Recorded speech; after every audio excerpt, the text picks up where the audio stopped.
अस्सलाम वालेकुम everyone, this is Tahseen Ahmed forex market and recent trainer. कैसे हैं आप सब? उम्मीद करता हूँ कि खैरियत से होंगे। आज तारीख़ है 4 जुलाई 2022 और दिन है मंडे का। मार्केट ओवरव्यू की तरफ चलते हैं। कुछ दिन से मार्केट ओवरव्यू नहीं आ रहे थे, लोग कह रहे थे कि जनाब कहाँ हैं। तो देखिए, मार्केट जो है वो लो वॉलेटिलिटी का शिकार है, बहुत स्लो डाउन हुई हुई है। तो उसके बिहाफ पे जाहिर सी बात है इतनी ज़्यादा मूवमेंट नहीं आ रही, लेकिन जो पेड ग्रुप है उसके अंदर कॉल्स वगैरह आ रही थी, कम आ रही थी, लेकिन अच्छे लेवल के ऊपर देखें जो काम है वो करते हैं। तो यूरो के अंदर जो है हमारा लास्ट टाइम इसने अपना लेवल ब्रेक किया था 1.05 का, ठीक है। देन ये थोड़ा सा नीचे आ गया, हमने 1.038 के अराउंड भी इसमें बाइंग की थी। अभी प्रॉफिट्स में चल रही हैं कुछ।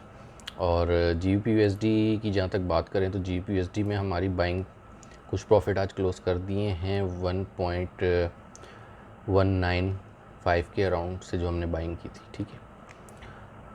गोल्ड की जहाँ तक बात करें, गोल्ड देखें अपनी जो है एक मेजर सपोर्ट जो इसकी थी 1790 के अराउंड, 1790 टू 1785 उस पर आया और यहाँ से इसने बाउंस अप किया है और डबल बॉटम का भी सिनेरियो बन रहा है टेक्निकल वे के अंदर। फंडामेंटल देखें तो इन्फ्लेशन, दुनिया के अंदर जो इन्फ्लेशन का मामला चल रहा है ना, इस चीज़ को थोड़ा सा समझने की कोशिश करें। अब हो क्या रहा है कि रिसेशन की न्यूज़ आ रही है, यूएस के लिए रिसेशन की न्यूज़ आ रही है पूरी दुनिया से, लेकिन रिसेशन अनाउंस नहीं कर रहे हैं अभी तक, ठीक है।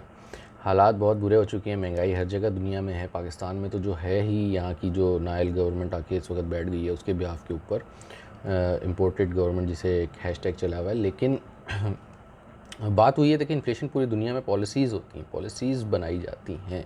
अब पाकिस्तान का अलमिया ये है कि एक ऐसे ग्रोह को लाके बिठा दिया गया जिसको पता ही नहीं है करना क्या है। तो पॉलिसीज़ जाहिर सी बात है उनसे बन नहीं रही, कोई उनको रास्ता नज़र आ नहीं रहा, तो महंगाई पे महंगाई इंक्रीज़ की जा रहे हैं, कर्जे लिए जा रहे हैं, जो कि बहुत ख़तरनाक बात है। बहरहाल चलें, पॉलिटिक्स को थोड़ा साइड पे रखें, लेकिन करने वाली बात है, क्योंकि देखिए ख़तरे की घंटी जो है पाकिस्तान के लिए बज चुकी है और आप सबको, हर किसी को अंदाज़ा है कि क्या कुछ हो रहा है, ठीक है। अच्छा, डॉलर गोल्ड की अगर हम बात करें तो इसने सपोर्ट होल्ड रखी हुई है। अभी जो इसका रेजिस्टेंस एक टेम्परेरी लेवल्स बन रहे हैं इसके अंदर, लेकिन ऑल दो मैं अपसाइड इसको बुलिश देखता हूँ। अभी इसका 1820 के अराउंड कोई रेजिस्टेंस छोटी सी इसको मिलेगी, उसके बाद इसका टारगेट है 1845 से 50, ठीक है। 1850 का टारगेट है, फिर 1875 का टारगेट है और उसके बाद हमें देखना पड़ेगा कि मार्केट के अंदर क्या पोटेंशियल है। देखें 1875 50-75 तक तो एक्सपेक्ट कर सकते हैं इसको। हाँ, 1875-80 इसने ब्रेक कर लिया, होल्ड कर लिया, तो फिर मार्केट इजीली जाएगी 1900 के ऊपर, फिर 1900 के बाद 1970 से दोबारा जो है मार्केट ऊपर उठ के बन सकता है सिनेरियो। देखें कंसोलिडेशन का बिग चार्ट्स के ऊपर, फ़िलहाल जो इसने लास्ट अपना सिनेरियो बनाया था उसके मुताबिक डबल टॉप होल्ड किया था 207 के पास से 2070 2070 पर आउंस डाउन मार्केट आई। इस वक्त ये नेक लाइन जो है इसकी, इसका सिनेरियो जो है मार्केट फेस कर रही है और जाहिर सी बात है कि बड़ी मूव जो बड़े चार्ट्स के ऊपर होती हैं तो उसका फिर पैटर्न भी बड़े बनते हैं।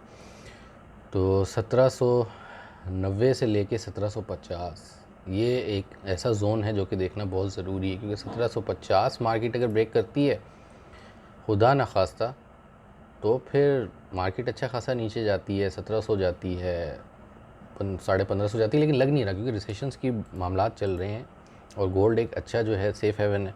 दूसरी तरफ देखें तो बिटकॉइन वगैरह वो सारी चीज़ें भी क्रैश हो गई हैं। तो इस बिहाफ पे गोल्ड के अंदर बायर का इंटरेस्ट रहेगा। वॉल्यूम कितना रहता है वो एक अलग बात है, मूवमेंट कितनी देर में आती है वो एक अलग बात है, लेकिन रहेगा। फिज़िकल गोल्ड वाले होल्ड कर सकते हैं। डॉलर की अगर बात करें तो डॉलर ने देखें अपनी रेजिस्टेंस को जो है होल्ड किया। डॉलर इंडेक्स की भी अगर हम बात करें 105.5 या 106 ये रेजिस्टेंस जोन था इसका, तो अभी 105.5 को होल्ड रखा हुआ है। टेम्परेरी इसने नीचे ब्रेक डाउन दिया है, नीचे आती है मार्केट 104 के पास, तो फिर देखेंगे क्या सिनेरियो है। ऑल्दो के डॉलर के अंदर एक अच्छी करेक्शन बनती है। कर क्या रही है अमेरिकन गवर्नमेंट, पहले इन्होंने स्टिमुलस पैकेज दिए दबा के, उसके बाद जो है वो जब हैंडल नहीं हो रहा तो इंटरेस्ट रेट बढ़ाए जा रहे हैं, बढ़ाए जा रहे हैं, बढ़ाए जा रहे हैं। अभी इनका 1.75 है, अब 2.25 और 2.50 की इसके अंदर आवाज़ आ रही है, जो कि जुलाई 27 को जो इनका इंटरेस्ट रेट डिसीजन अभी होगा, ठीक है। तो जुलाई तक थोड़ा सा मामला अप डाउन रह सकता है। फिर कोई फंडामेंटल कोई न्यूज़ वगैरह आ जाए तो वो एक अलग बात है उसके अंदर, ठीक है। अच्छा, यूएस ऑयल की अगर हम बात करें तो ऑयल का सिनेरियो इस वक्त बिल्कुल क्लियर है कि इसकी जो सपोर्ट का अच्छा एरिया बन रहा है वो 101 के अराउंड बन रहा है, यानी 100 से 101। यहाँ से स्टॉप लॉस के साथ इसकी बाइंग बन सकती है और अप मोमेंटम जो इसका ऊपर तक जा सकता है, यानी 100 से लेके 112। ये एक ऐसी रेंज है कि जिसके अंदर ये फ़िलहाल ट्रैवल कर सकता है। कोई फंडामेंटल न्यूज़ आ गई तो 120 भी जा सकता है और उसके अलावा 125 भी जा सकता है। अब देखें हो क्या रहा है, रशिया यूक्रेन को तो छोड़ें, रशिया जो है ऑयल का सेकंड लार्जेस्ट प्रोड्यूसर वर्ल्ड के अंदर। अब ये जो सारी प्रॉब्लम आई हुई है, क्रूड के अंदर पेट्रोल महंगा हो रहा है, क्यों हो रहा है? इसी वजह से हो रहा है कि सैंक्शंस लगाए जा रहे हैं, बहुत सी बातें की जा रही हैं। अभी रशिया ने बोला था कि भाई अगर मुझ पे इसी तरह सेक्शन लगाते रहे मैं पेट्रोल देना ही बंद कर दूंगा, जिनको भी दे रहा हूँ दुनिया में, फिर देखना कि ये $250 बैरल तक भी जाएगा। तो ये अब एक मामलात ऐसे हैं कि ये अपनी अनापरस्ती के अंदर, अब देखें रशिया को तो कुछ नहीं होता ना, उसके पास तो अपना तेल है। अब जैसे ईरान था, ईरान पे सेक्शंस लगाए, ईरान ने क्यों अपने सेक्शंस जो है वो बर्दाश्त कर लिए थे इजीली? क्योंकि पेट्रोल उनका अपना था, ईरानी पेट्रोल, तो वहाँ पे बिजली भी अपनी मुफ्त दे रहे हैं आवाम को। तो ये सारी बात होती है कि पेट्रोल उनके पास अपना था, रशिया के पास भी अपना है। रशिया कहता है भाई गंदम भी है मेरे पास, सब कुछ है, मैं तो सर्वाइव कर जाऊँगा, बाकी दुनिया का देख लो क्या करना है, ठीक है। यूएसडी जैपनीज़ येन की अगर जहाँ तक हम बात करें तो यूएसडी जैपनीज़ येन बहुत वीक होता चला जा रहा था। सारी मैनिपुलेशन थी ये जापान और यूएस की। अब उस मैनिपुलेशन के अंदर थोड़ा सा वेवा होता हुआ देख रहे हैं, जैपनीज़ येन थोड़ा सा स्ट्रॉन्ग होता हुआ नज़र आता है, जो कि लोग बोल रहे हैं, अभी कंफर्मेशन नहीं आई है। 134 ब्रेक करके होल्ड करता है तो फिर हम इसको देखते हैं 132 के पास, ठीक है, और वहाँ से फिर ब्रेक होता है तो फिर हम देखते हैं 126 के पास।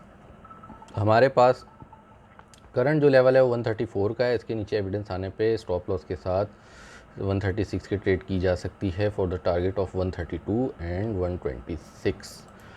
अच्छा, लेकिन ये मूव कब अच्छी बनेगी? अच्छी मूव तभी बनेगी जब डॉलर के अंदर वीकनेस आएगी, करेक्शन आएगी अच्छी।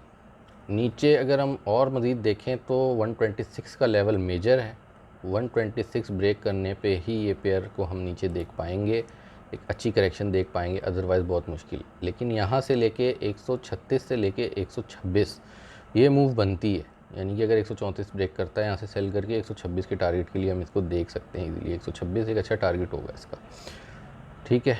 और उसके अलावा बात करें यूरो जीबीपी की तो देखें तो कन्फ्यूजन्स चलती रही मार्केट में। इसने लास्ट बहुत स्लो करके इसने ब्रेकआउट लिया था 0.845846 के पास से, तो मार्केट अपनी रेजिस्टेंस 0.870 ली। ये टारगेट वो था जो आज से मैं 1.5-2 महीने पहले बताता था कि मार्केट जाएगी। तो बहुत स्लो डाउन मार्केट है, इस पेयर के अंदर भी कोई ख़ास चार्म नहीं है इसको हैंडल करने का। लॉन्ग टर्म इन्वेस्टर जो हैं बिग इक्विटी वाले, वो तो ईज़िली सर्वाइव कर जाते हैं। तो फ़िलहाल का सिनेरियो यही है और कोशिश करेंगे कि जो पेड ग्रुप है उसके अंदर कॉल्स दें, लेकिन थोड़ा सा सब्र और तहम्मुल के साथ काम करना पड़ेगा आपको, क्योंकि देखिए मार्केट वॉलेटिलिटी किसी के हाथ में नहीं होती। मार्केट वॉलेटिलिटी इसके अंदर इन्वेस्टर्स का जो कॉन्फिडेंस है उसी के बिहाफ पे आती है, और मार्केट जो है स्ट्रेट किसी डायरेक्शन में नहीं चलती, अप डाउन होकर चलती रहती है। तो उसके हिसाब से थोड़ा सा हमें सब्र भी रखना पड़ता है और देखना भी पड़ता है, जो कि बहुत से लोग इस चीज़ को नज़रअंदाज कर देते हैं, तो फिर नुकसानात होते हैं। तो यानी कि अगर हम अभी भी देखें तो हमारे पास यूरो यूएसडी जब तक 1.036 होल्ड है, जीबीपी यूएसडी 1.194 होल्ड है, और गोल्ड के अंदर हमारे पास फ़िलहाल 1780 से 90 होल्ड है। तो ये सारे बाइंग के सिनेरियो हैं, ठीक है। और क्रूड ऑयल के अंदर जब तक हमारे पास 100 से 101 यानी 100 to 101 बैरल होल्ड है, तब तक ये भी बाइंग है। उसके बाद नीचे ये सेलिंग की तरफ जाएगा, जो कि फिर इसका टारगेट 96, फर्दर 90 और फिर उसके बाद 80। लेकिन फ़िलहाल फंडामेंटल चला रहा है क्रूड को, तो क्रूड के लिए थोड़ा सा एहतियात बरतिएगा, ठीक है। मेरा व्हाट्सएप नंबर है 0303223349। व्हाट्सएप कर सकते हैं पेड सिग्नल्स के लिए, ऑनलाइन ट्रेनिंग्स के लिए, जैसे लोग कर ही रहे हैं। तो कोई भी सवाल हो, कोई क्वेरी हो, कोई पूछना हो तो आप रब्ता कर सकते हैं। मार्केट है, मार्केट को देखेंगे। वैसे भी ईद उल अज़हा का जो है सीज़न है यहाँ पे, मुसलमानों के यहाँ तो वर्ल्ड वाइड, तो उस लिए भी थोड़ा सा बिज़ी चल रहे हैं सारे, लेकिन मार्केट है, साथ साथ काम चलता रहेगा। थोड़ी स्लो डाउन है, हाँ मार्केट में तेज़ी आती है तो काम करने में मज़ा आता है, सबको मज़ा आता है, हमें भी मज़ा आता है, इन्वेस्टर्स को भी मज़ा आता है, स्मॉल इक्विटीज़ वालों को भी मज़ा आता है। लेकिन अगर मार्केट थोड़ी सी लो वॉलेटिलिटी का शिकार हो जाए तो फिर सबके लिए परेशानी हो जाती है। ठीक है, तो अपना बहुत सारा ख्याल रखिएगा, मिलेंगे नेक्स्ट वीडियो में। थैंक यू, अल्लाह हाफ़िज़।